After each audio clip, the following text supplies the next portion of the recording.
Game Mario, I didn't know you were so toned and tanned. Yellow Bowser, I've always craved you. Mwah, mwah, mwah, mwah, mwah, mwah, mwah. Wait, huh? When did you... Whamstein. Hi, I'm Whamstein, and welcome back. Just like last time, we're talking about red rockets. Dogs. This is Buggerworld, an RPG Maker game from developer Sebastian, also known on Twitter as Dizzy Spells. This was their first game, followed by the game I reviewed last time. Not really a review. The game I talked about last time, Toaster Dog in Dream World. Just like Toaster Dog, this game is mercifully short, only clocking in at about 2 hours. Don't let that fool you though, there's plenty to see and do. Before we really get into it, this shouldn't come as a surprise, given the nature of these kinds of videos and the length of this one, but I'm going to be talking about everything there is to see in this game. So if you're a free thinker and want to experience this for yourself, I absolutely encourage that, and there will be a download link below. We begin where most RPGs tend to, at home. Here we step into the shoes of our brave and bold hero, Rabid Dog. Can you guess his personality? That's correct, eloquent and sophisticated. Our esteemed protagonist is a proud resident of the bloody and visceral plane known as Buggerworld. Here at home we can find all manner of bone, blood, and gristle to soothe an ailing soul, but alas, it is not meant to be. Part of growing up is realizing home isn't just your house, it's the environment you're surrounded by. The house is on the block, in the neighborhood, in the district, in the city, and so on. Familiarity and routine are pretty important to our daily lives. That's why people get homesick or get anxious about change or moving. It's breaking the norm they've grown so used to. That is to say, a rabid dog needs to go outside. See what I mean about the blood? RD loves it though, he's popping his lipstick dog boner at the sight of like 50 Shades of Red. What could possibly ruin this day, this life, this world?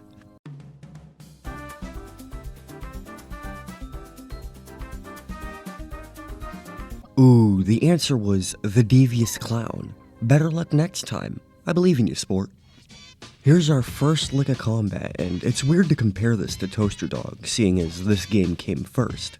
But this game has kind of the opposite problem of TD's fights. What I mean is, shit here can kind of feel stacked against you.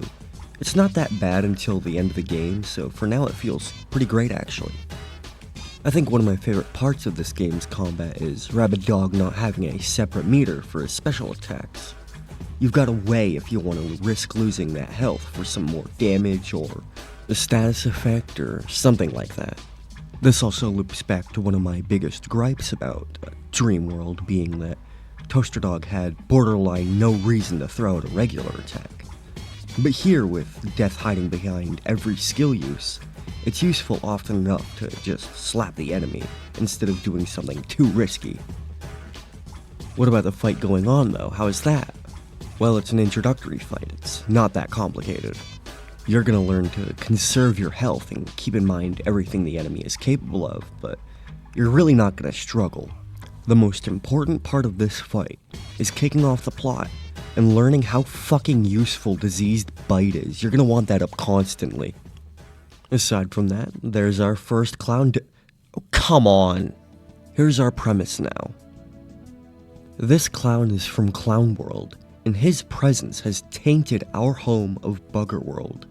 We must give chase and kill him, as we have deemed it a holy mission from God himself to kill all clowns. Along our epic quest, we shall meet friend and foe alike, but will we reach our end victorious?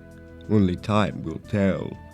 As we progress to the next world, our dire situation goes from bad to worse. We've found ourselves in Anarchy World, the most brutal, hardcore, and terrifying world this side of that side. Here, there are no rules, only the rule that no rules rule, except for what the sheriff has to say. But those are just the rules, kid. How else would we have our safe and fun anarchy? Everyone here says bruh, dresses like fucking fat and walks like they need to unstick their balls from their legs. We've found ourselves in California. We need to get out of here as fast as possible so we can get that clown and protect our soul. Unfortunately for us, the exit is blocked, as the horrifying criminal Lex Luger is loose, and his ass needs taken care of before the sheriff will open the borders. What is this? Original, funny, and topical joke? But no, seriously, while we search for Lex, let's hit the whey bar. We need our protein, or we'll never grow up big and strong.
We are swiftly saved from our sour-ass death by Lex's own sentient bullet, and he joins our side to put an end to his evil-doing days.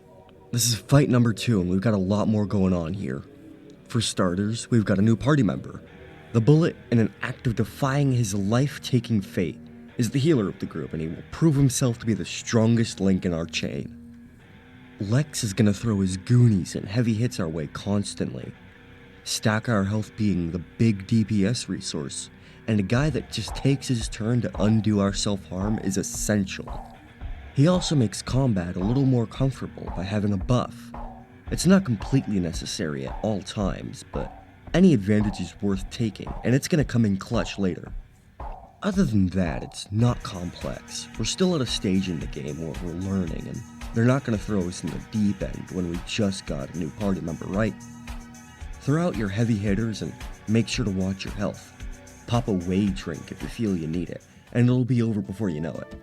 With Lex taken care of and our acquisition of a valuable soul to fight alongside of, I think we're ready to get out of here and oh yeah, the sheriff. Well, luckily, he's already waiting to thank us for our hard work of freeing Anarchy World from the anarchist Lex Luger. On the other hand, though, he acknowledges that the only person strong enough to outdo Lex is an even bigger threat. And fuck off, man, we have to kill the sheriff. Yeah, nice comfortable break in between fights, huh? Although in that vein, anarchy and violence doesn't care for... Wait a minute. I sense a presence. Is that... It is! My dark, twisted, evil, demented, and fucked up rival, Rockbiter Phalus, Metal Dark Psycho Whammy! I promised my master I would never use this technique, but I must go all out. Just this once. Awarida. You are gay!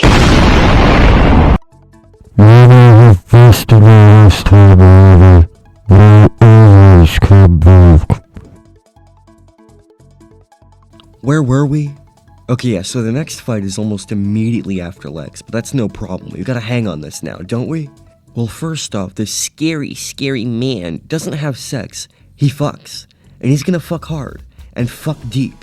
By now you've gotten some wages and seen some shops around. An item or two for safety's sake will certainly not hurt here. It all comes back down to that ever so careful balance of, do I really want to spend that health to kick his ass, or should I conserve it for now? The answer is typically gonna be yes, you want to throw your big dick in his face as hard and fast as possible. Bullet can heal you back up anyway. What if Bullet dies? He won't. But that's where the real issue is gonna be found though.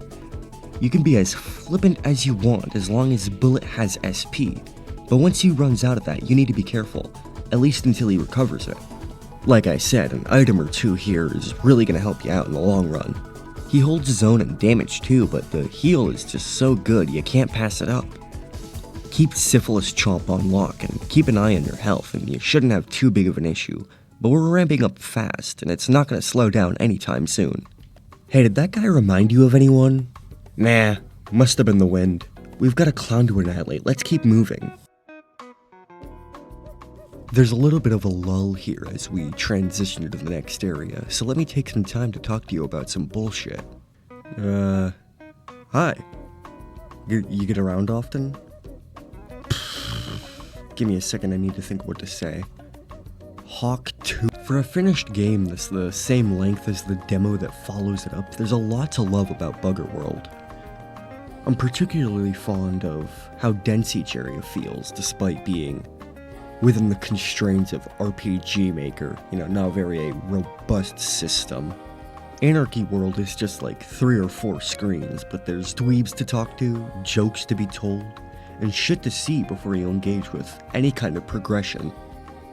There's not a lot of side activities, again, it's just a 2-hour game, but there's more effort in just these small interactions than I've seen some whole RPG Maker games. The fact that it's mostly just character interactions on the side is really helped by the fact that the writing is doing a lot of heavy lifting here. It's nothing award-winning, it's not like we're dealing with Robert W. Chambers. Yeah, Robert Chambers. Bet you weren't expecting him, but maybe that's a failing on your part. Educate yourself a little better. This guy wrote The King in Yellow.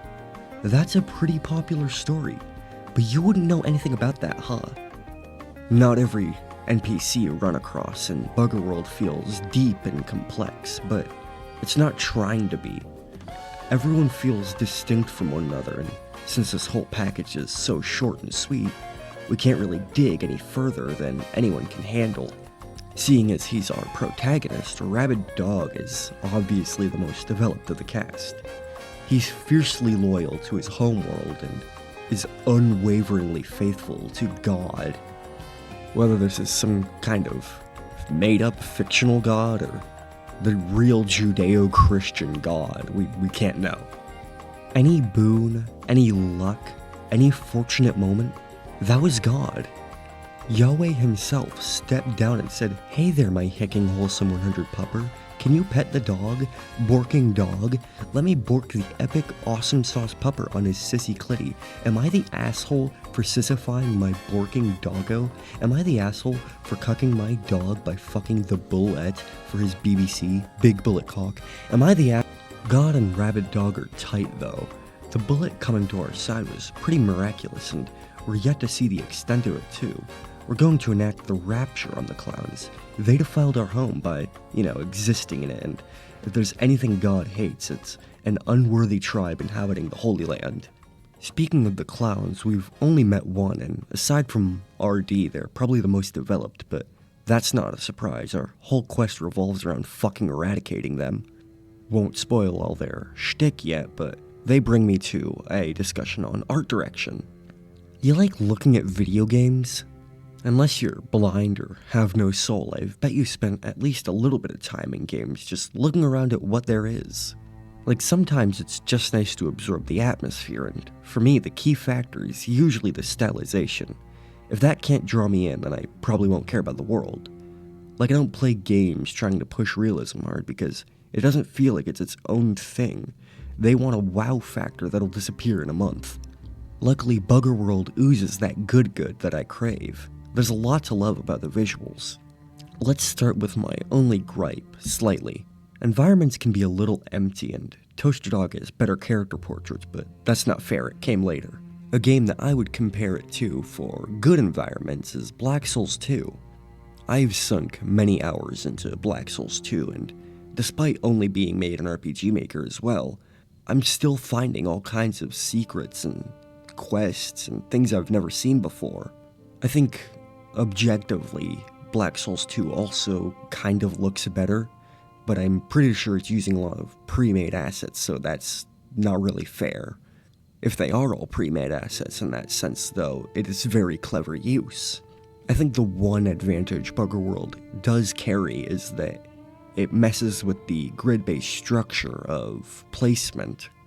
So like we get less corners or cut corners or different angles. It makes the environments, despite being really simple and empty, very memorable at least. That's enough about environments, though. Who cares about those? Who cares about the game space you're playing in, though? Let's move on to what I consider to be the game's strengths. Firstly, character design once again. Or first again, since Buggerworld came first. Every NPC, or the player characters, they all look so unique. They all have very different silhouettes. And despite that, they all mesh together in one cohesive style. One thing helping that is the whole premise being about hopping across different worlds. It leads you to expect variation in design. I would put the success more so to Dizzy Spell's incredible understanding of their own style. Like, yeah, thanks Dilbert, the artist knows their art style, great observation, but take 5 seconds to think. If you're an artist too, this will be even easier. Being so consistent in both style and approach is fucking hard. Like, I'm making my assets for my videos. I am not consistent whatsoever. This shit is a nightmare, and I have one character in an empty void. Making a video game with many characters, scenes, interactability, all that kind of shit is a completely different story. That's why the consistency in style from a single person, not a team, is so great. I can't imagine the hell of a workload an entire game, even if only 2 hours, could be. In fact, the ability to cram so much into such a short package is impressive alone. Lastly, I'd like to talk about the music. I cannot share the music this time, because, fucking all of it is copyrighted, but rest assured, it's all good. Most of it's good. I'll try to leave a link to a playlist with all the music in it so you can enjoy it at your own leisure. Now, before getting back to the game, you may be asking, why did I make this all one big segment? Why not split it up across the whole video? Would you fuck off and stop asking dumb questions? We've got a game to talk about, come on. So, in this transition hallway, we've got this funny friend who wants to show us a cool wizard statue, but who cares about wizards in Wizard World and the deep lore when we have a clown to kill? Hey look, a clown to kill. Jackass is back with a vengeance. We're stumbling into something way bigger than we understand, and he's gonna put a stop to our meddling if he can help it. You know, that's at least the game he talks, but he doesn't really back it up other than having 2 giant fucking turret guns shooting us. And you know what? I really hate enemies that can heal themselves. It's absolutely fair that if I can heal, they can heal. Hey, what the fuck? That's a gun. Guns aren't alive. The bullets can clearly be alive, seeing as we have one in our party, but the gun itself? Probably not. I'm gonna hope guns can't think too. You know, it leads to less ethical and moral questions. Also, you gotta ask, where did he even get these? Did he just go home and pick them up? Yeah, he was just going around and thought, that dog I saw one time sure was a little annoying. I might run into him again. Let me grab Machines of War. And we still beat his ass. He's still not hard. You can out-heal your self-damage and his damage pretty easily. Not like he hits too hard anyway. Yeah, he's a soy boy. This is a beta cuck. The bull? Put him in the chair, please. Obviously, you're gonna want to take the guns out as fast as possible. They're a nuisance, but once they're clear, it's kind of sad because you're really just 2 raging, muscled beasts beating up a semi-defenseless clown. He instigated though, so he can't even press charges. Fucking idiot, that's like the first thing you do is you tell someone, hey, hit me. Let's get out of here.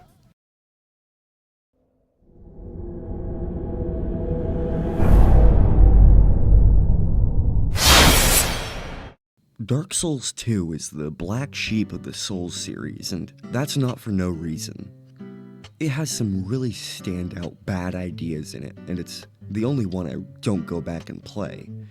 But looking back, I think a lot of the bad rep it gets is kind of undeserved. Keep in mind the operating words, kind of, there. Everyone that cares by now knows that Dark Souls 2 had a disastrous development. That has the obvious consequence of a lot of the aspects in the game are some half-baked ideas. And a lot of shit that could have been necessary is just lost. On the other hand, though, we've gotten to see a lot of shit we weren't meant to know about thanks to data miners like Zully the Witch. We'll never truly know what the game could have been, and that adds a very special mystique that few other games have. The only way I can really enjoy this game anymore is by viewing it not as the Dark Souls sequel it's meant to be, but some kind of reimagining of the original game in a different world. You know, similar ideas and themes, but vastly different executions. Speaking of it being the sequel to Dark Souls 1, now that we have the perspective to be able to look back at the whole series as a finished project, I really think it should have ended at 1. Dark Souls had something to say, it knew what it wanted to say, and it said it with a decent level of finality. Sure, there were some questions left over, but that was for you to think about and internalize, maybe replay the game and think about what could be.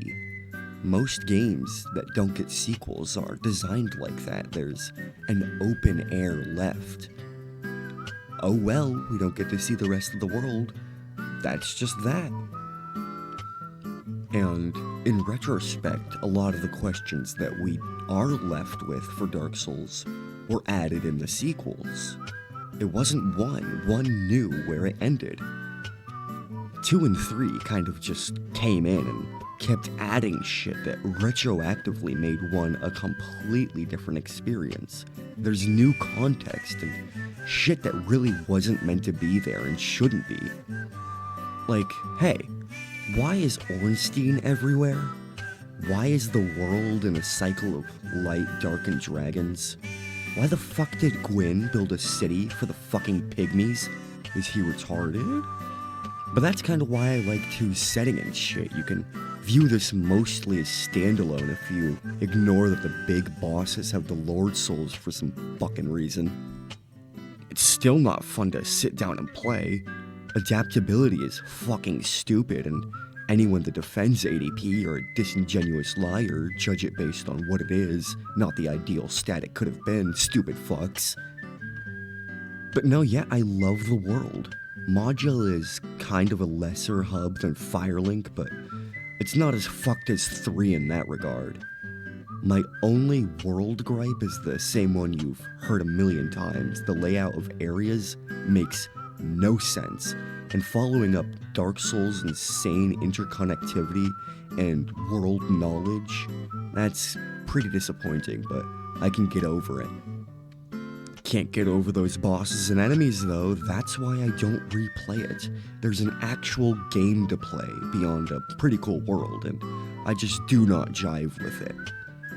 It's stuck somewhere awkward between an action game and a dungeon crawler, and I think the first game did that a lot better, which, again, I can't really blame the end product on.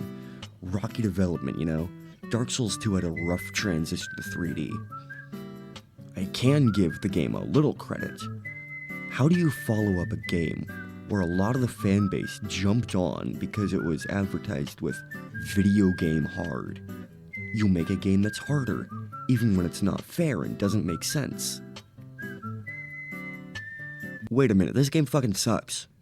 Welcome to Cyberworld, a dystopian cyberpunk utopian future punk synthwave neon punk dark synth cityscape. Everyone here says bruh, has sex with fucking fags, and walks like they need to unstick their balls from their legs. We have found ourselves in Neo, California. We need to get out of here ASAP to save our souls and kill that clown. We need to get into the robot strip club, but we're denied access because we're illegal immigrants or some shit. Luckily, right over here, this big screen senses how much we want to kill clowns, and he thinks we need to calm down.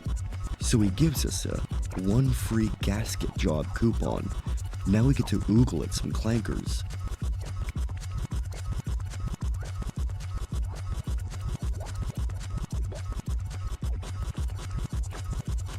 We find ourselves in a seedy den of sin and debauchery. God has left this place, and we must bring his righteous fury down upon it. I'm not talking about the robot strippers, those are kosher. I smell cream pies and balloon animals. There's buffoonery afoot. Well, you know what they say, when in Rome. Let's grab a drink while we search. Of course, robots desire to offload their labor onto fleshites such as us. Another day under their steel thumbs, but luckily there's no work to be done. We can just head into the back and meet the most important character in the game.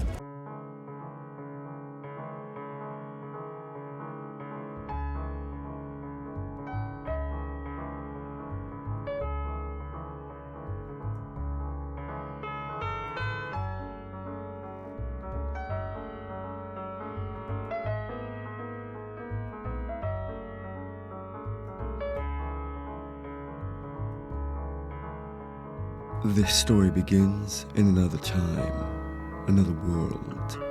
Jazz World, to be precise, Daddy-O. There I was one afternoon, walking the evening-lit sands of the Jazz World beaches, playing my saxophone, Daddy minor G. Suddenly I heard a sound, like 1,000 beautiful bluesy brass angels singing from the heavens. Blinding yet bluesy light filled the sky. I looked up and there I saw him before me, the biggest daddy-o of them all, the god of Jazz World. The jazz god looked down upon me and said, "You play the best sax I've ever heard, Eddie. So good, I have something real damn important that I can only trust you with, Daddy-o." You see, blues jazz is slowly disappearing, and me and Jazz World with it. We're being replaced with hippity-hop music. "That ain't good, Daddy-o," I said. "But what do you need me to do?" He pointed his big old finger at me and said, "When this world disappears, I need you to go out and spread jazz. Keep it alive, Daddy-o, so that blues may live on in the hearts of others. Teach people to love jazz. Play that super pretty blues." And with that, the big Daddy-o was gone. In fact, everything was gone. It was just me and my sax.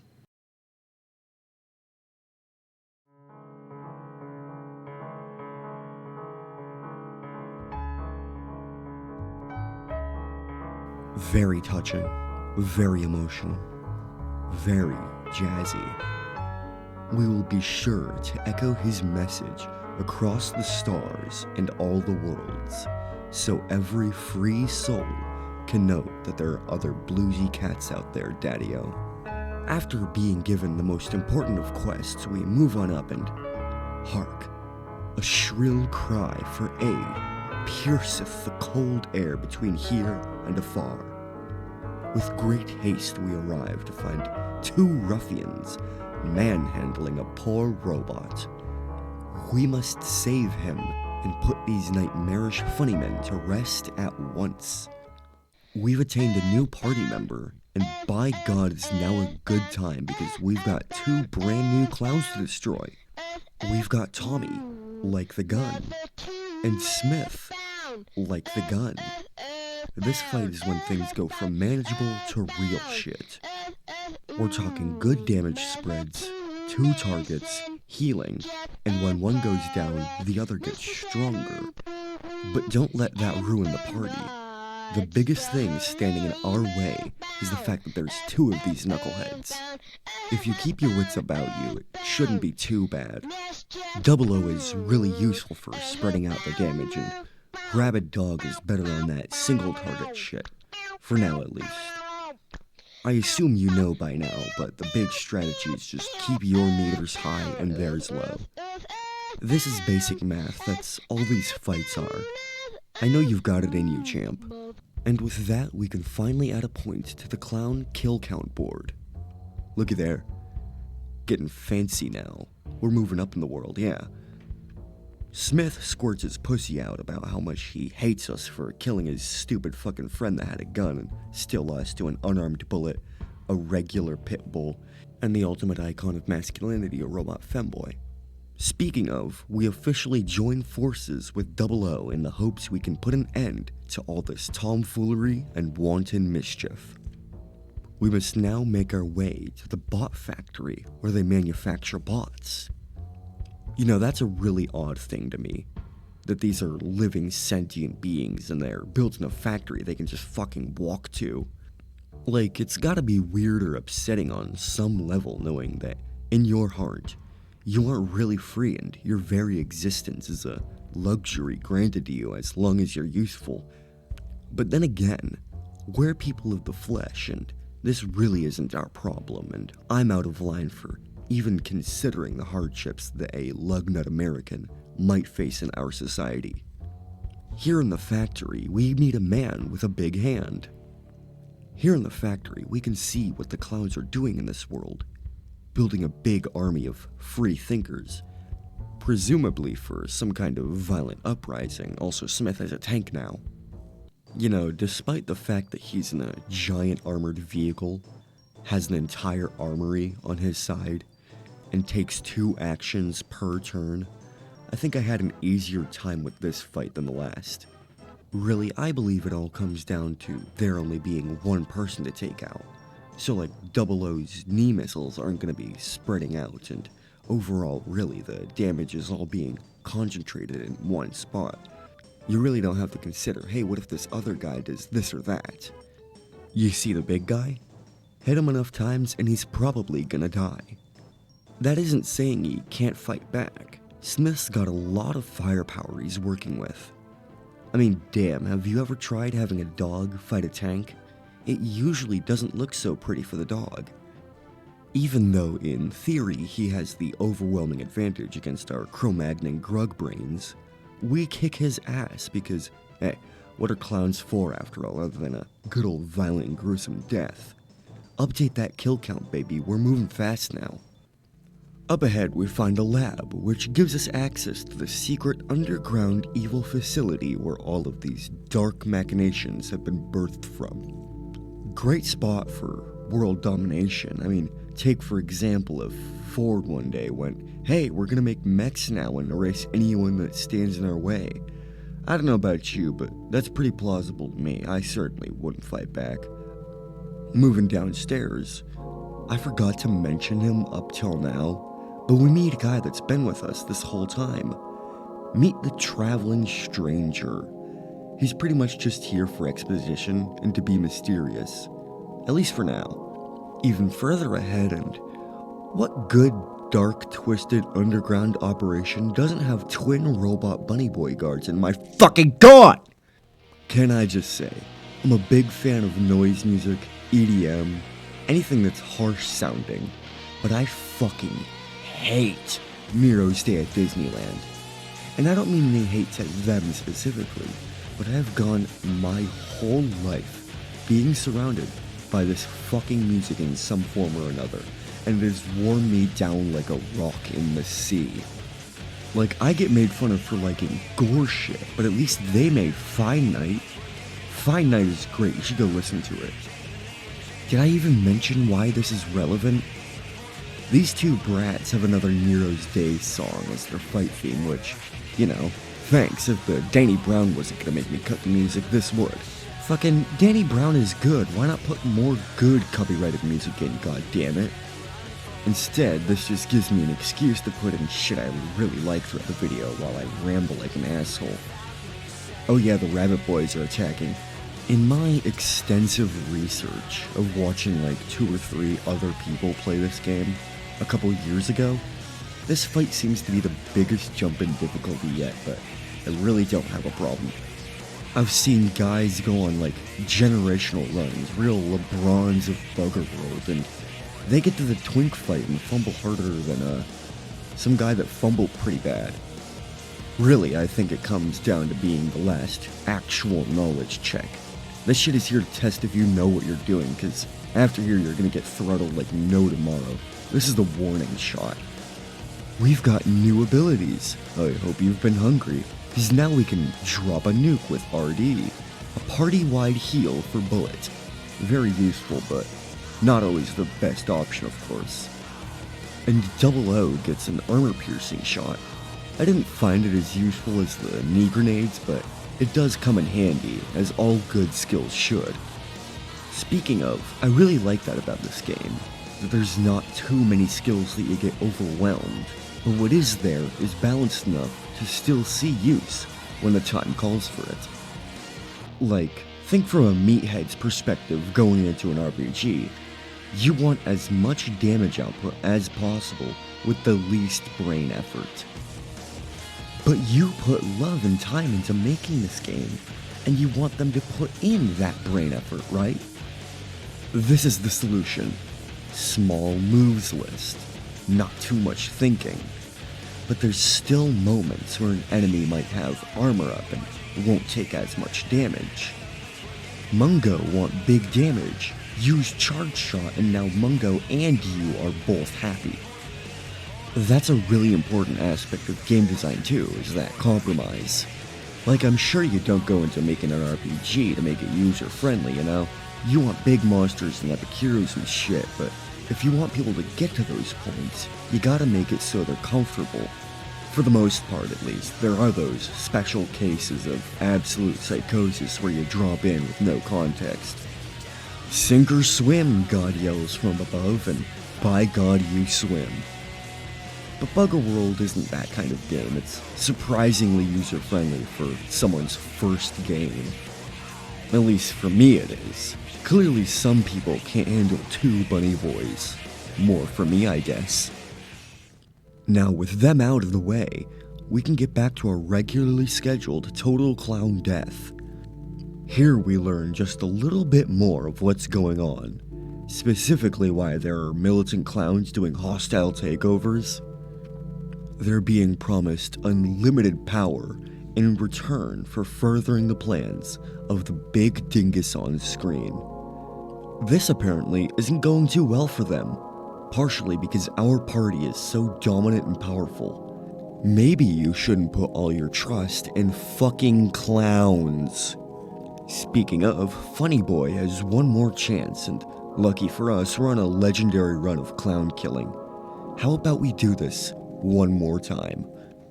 This guy still doesn't have a name besides Clown Agent, so let's call him Cooper. Yeah, that's a sly, niche, and obscure little reference for all you TV heads out there.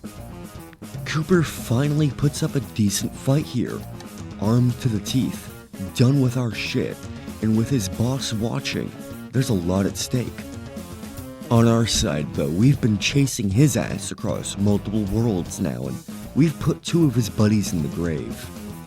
We're on a warpath. Immovable object, unstoppable force kind of shit here, you know? By now, the whole single target acts twice on their turn thing is pretty standard, but he really takes advantage of it. Lots of damage and well spread out. He's also got a buff that heals him, which he's gonna need because, like I said before, single targets are just easy as shit in this game. I will say he's the hardest single target so far, but he better be. I've been wanting his ass dead the whole game. Really, it just comes back down to the formula every fight does here. Keep yourself topped off and have some sense of situational awareness. With that said, let us have a moment of silence for our dear old friend, Clown Cooper Agent, the most persistent loser to ever live and subsequently die. Oh well. We're not given too much time to mourn and celebrate the loss of our rival because his boss instantly takes notice of our impressive prowess and rippling muscles. Our ultimate villain, Duck Lips Loser the Wizard. Oh yeah, we kind of skipped over the wizard lore earlier with that one dude that was trying to show us that statue. The long and short of it is that there was a wizard world once. There is no longer a wizard world because one wizard wanted to be the greatest there ever was and destroyed it. I think that's this dweebo over here.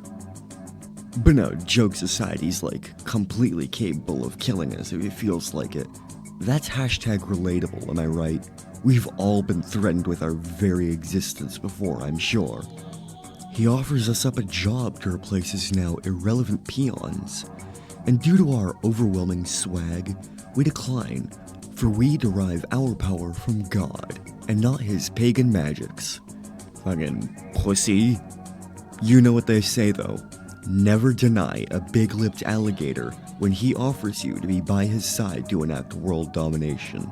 And by gosh, we've really blown it this time, haven't we? Ah yes, a demigod. Nothing a dog, a sentient bullet, and my deep, dark fantasies can't take care of. It starts out with him not really doing anything, so we get to dog on his ass for a while. But don't waste what you don't have to. He's gonna come in soon like a truck. Let me get this out of the way. It is a single target fight, and it has a New Year's Day at Disneyland song. But this one's not as bad as the last one. In fact, it's quite nice and definitely fitting. Not that you're gonna be hearing it. Despite being alone, he's still gonna put up a fight. He has access to everything our previous enemies had, and our shit.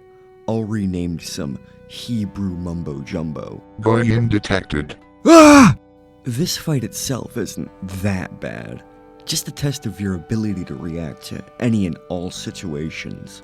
But you should understand those by now. When we get his ass down, he pussies out and dips, sending like 8 or 9 fucked up shades of the sheriff after us. This fight is initially horrifying. That's a lot of dudes and they look scary. But we were just fully restored in between fights and we've got all kinds of multi-target abilities at this point, so it really comes down to how fast you can take them all out. They don't even do all that much damage individually, so when they start dropping off, it becomes orders of magnitude easier. This was just a show of force though. That wasn't meant to kill us. This next fight certainly is. It's the only time in my playthrough that I actually died, because I was trying to be a stupid asshole and brute force it. We're faced with an apparition of all 3 clowns we've killed. And this time they're each big boys. They're gonna throw debuffs on you. They're gonna put status effects on you.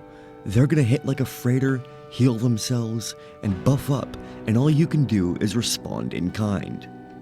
It's really tempting to rock the hit everyone for big numbers attacks, but you're gonna be cutting it too close, and you're really rolling the dice. You're already relying on luck here, don't overdo it. That's how I died. Single out one guy at a time. If their defense is raised, send a charge shot, and have the other 2 target another guy for the time being. You desperately need to take them out one at a time. You're gonna lighten the load immensely with the first guy out, but that doesn't mean it's a cakewalk yet. Even with 2 gone, you're gonna want to be careful, just on the principle that if you lose now, you're sent all the way back to the first goober fight, where you get to waste your time fighting your way all the way back here, just to likely die again. So be careful. After that, we finally get a break. Not really though, but we do get to save, thank God. We make our way through the clown vomit maze and we're gifted with yet another funny fight. Aren't you excited? This one's a sham though, don't worry, you're meant to lose. Our friends are torn from us, right before our eyes, and we are cast into the abyss, abandoned, alone. Day 58. I lost track of the day and night cycle ages ago, but my gut tells me it's been this long. I don't know how much longer I can— Hey man, what are you doing here? Huh? Didn't you know there's a door over here? Come on man, let's get out of here.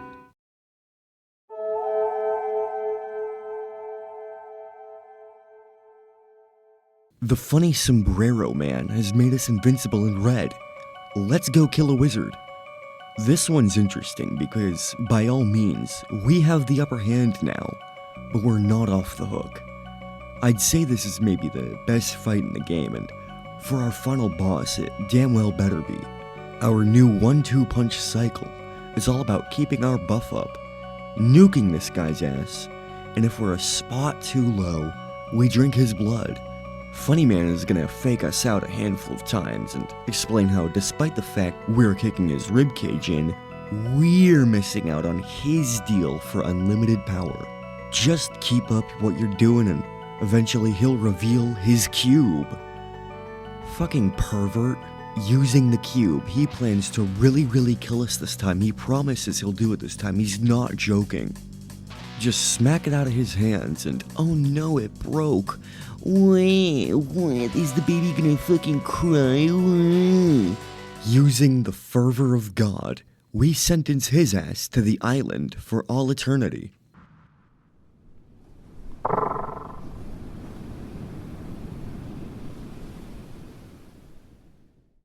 We've now lost our god powers. Luckily, the super powerful nuke magic cube can be repaired super easily, and it lets us revive our friends. Like, no duct tape, no super glue, nothing. We just put that cube back together. It was like 3 pieces. Why didn't he do that? This is where our journey ends. 00 wishes to return home to clean up his world and get his boys back on the force. The gay force? Haha, that's just a joke. No, they're cops.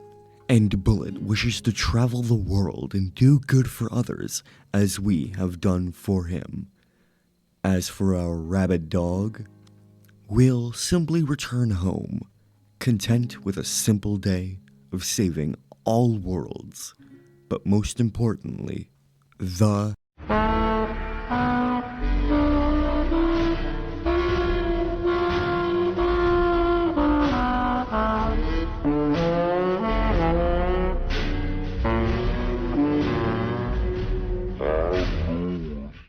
Now, I didn't really write a conclusion or any summary or anything in my script, even though I knew I should have. So this one's gonna be all off the cuff. Isn't that weird? 2 projects in a row where not only am I sick only during the recording part, but I also just completely forget and neglect to script out the end. Let this go to show you. Incompetence doesn't matter as long as you have a big heart. And I think that takes us back nicely to Buggerworld, where a lot of these fucking characters are complete bozo idiots. But I mean, like, they stumbled into success. I mean, for the most part. We kinda break it all down using, Ben Shapiro facts and logic. But they look how far they got. If it weren't for a dog, they would have succeeded completely. I found this game when I was like 16, and at that point, I hadn't really played any really out there weird RPGs other than a surprise one that I'm going to be talking about later. This really changed my perception of RPG Maker games and the overall genre as a whole. Like, we just don't see worlds like this, see characters, or really just anything. This is completely unique, and it's only RPG Maker that does that. Everyone else just plays it way too safe. I think that's valuable. The desire to be different, that need, that drive to just be off the wall. Even if you aren't accepted, you are still uniquely you. That's most people actually don't have the courage to do that. Even for RPG Maker, which is usually seen as the oddball choice for making a game, there are still conventions and norms and stuff that most people will adhere to. So, in my opinion, Dizzy Spells, Sebastian, any other username they might have, very brave, very special to not only go to RPG Maker and say, I'm gonna make something out of this, but then look at the normal that is RPG Maker and say, I'm not going to do any of that either. That is very special. That takes something. A special kind of person has to say that. Not to put down anyone that does go out and say, I'm going to make something standard and normal. Like I said, it already takes someone that is abnormal and special to go to RPG Maker and still try to make something their own out of it. It's just that there is a special kind of special person, a cut above, I guess. And you know, if it were any other kind of game, I might be a lot more harsh or nitpicky about it, but RPG Maker is such a in the box is what you get kind of program. It's Legos. You're building out of Legos. I'm gonna be lenient towards that. I'm gonna be nice towards that. It's not like you're, I don't know, Square making Final Fantasy 13. You're not making garbage like that.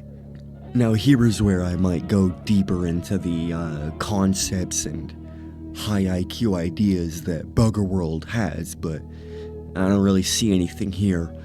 Even coming from a pseudo-philosophical, over-analytical jackass perspective, it's a dog fighting clowns and wizards, and the dog really, really likes God. I mean, maybe you can interpret something from that, but I think you're stretching. I think you're pushing. Honestly, I think it's a good thing that, you know, not every game needs a deeper lens, a deeper analytical point of view. It's just, this is the game. Here, have some fun. Here's some witty dialogue. Here's some jokes. Here's some gags. Here's music I like. Here's things I drew. It's just, sometimes a game is just a vehicle to show off cool shit you made.